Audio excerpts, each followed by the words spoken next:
microphone that I've been currently using is a pretty professional grade, but I am using an XLR cable to connecting that to a mixer, and then that has a cable connected to my PC.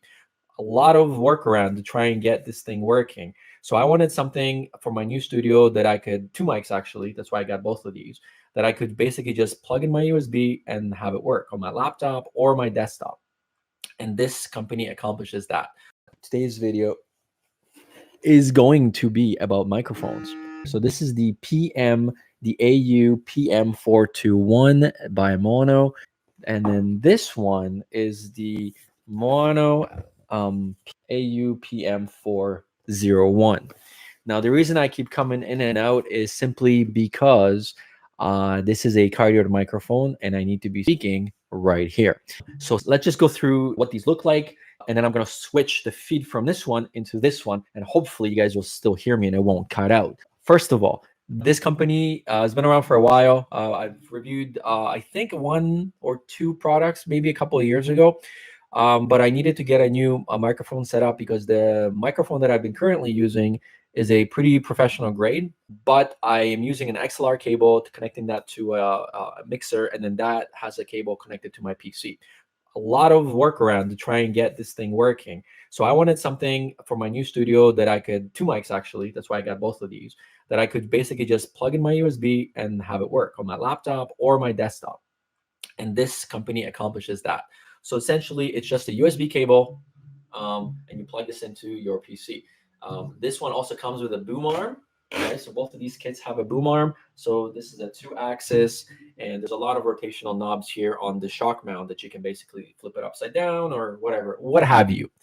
Let's take a look at the quality of this one. Again, this is the 421. So this one's got a little nicer body. There's an LED button, and then there's a gain knob over here. Now, if I put the gain knob all the way down, you won't hear me.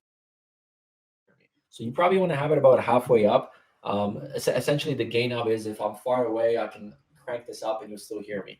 The distance from the mic that you guys want to be is approximately, I want to say, a foot and a half. That's kind of like the ideal distance from a podcasting mic.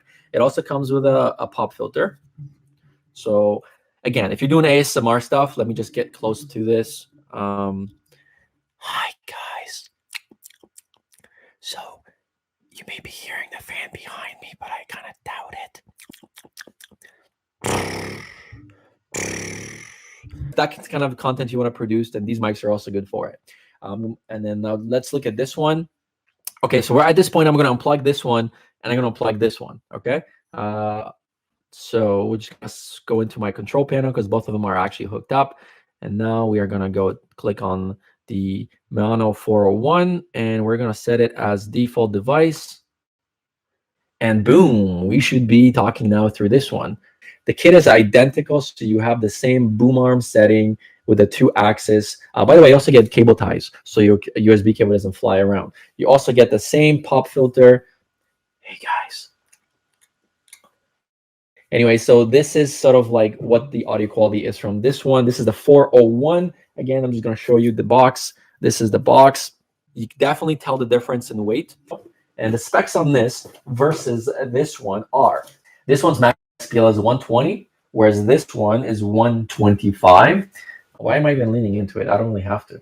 And the sound to noise ratio on this one is 70 decibels, whereas on 421 is 74 decibels. So the sound to noise ratio is kind of important because what it does is it's that hiss that happens by default if there's no noise happening, no audio coming in, and then you crank the audio to maximum. So you're going to have that static, whatever that is. I'm not an audiophile, but I do know a little bit. So that's what the sound to noise ratio is. So essentially, the higher the sound to noise ratio is on the specs, the less of that voltage, electrical hiss you're going to get. So this one's got 70, this one's got 74. The best you can get is 94, and that is impossible to get as far as I'm concerned. And you would want to pay for it, especially if you're a vlogger or you're doing this kind of stuff. So your sweet spot is between 69 and 76.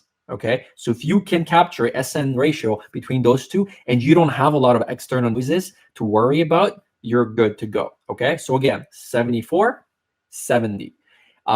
If you're recording, say, drums and very loud things, then you don't need a high sound to noise ratio, because then all that static is going to get lost in all that noise and bass anyway. So if you're recording like drums and jackhammers and crowds outside, it won't really matter. So you can get a microphone that's like sound to noise ratio at like 60 if you want, or even 50. But if you're doing special effects for movies and you need to be super precise and absolutely no noise, because the cinema is going to be super quiet, then you want to get something that's higher. So I think the professional ones are about 80 or so. So if you can get 80, 84, that's like premium grade. But for our purposes, that's absolutely not necessary. And then what else is important on here? The knob. So this one has a gain knob, again, as I was saying, and this one does not. So this one you definitely probably want to be always kind of speaking at the same distance, whereas this one you can kind of get away by being a little further. So that is the review. I don't think I can say any more. I'm keeping both of these mics, of course. One's going to be for my laptop, which is going to be this one, and then the better one is going to be for my workstation. That way I can go up and down, because I'm leaving this one down here, whereas my studio is in the other room. I'm going to have the better version over there. But anyways, that's my video. Thanks so much for joining me today, and I hope that I made your decision just a little better.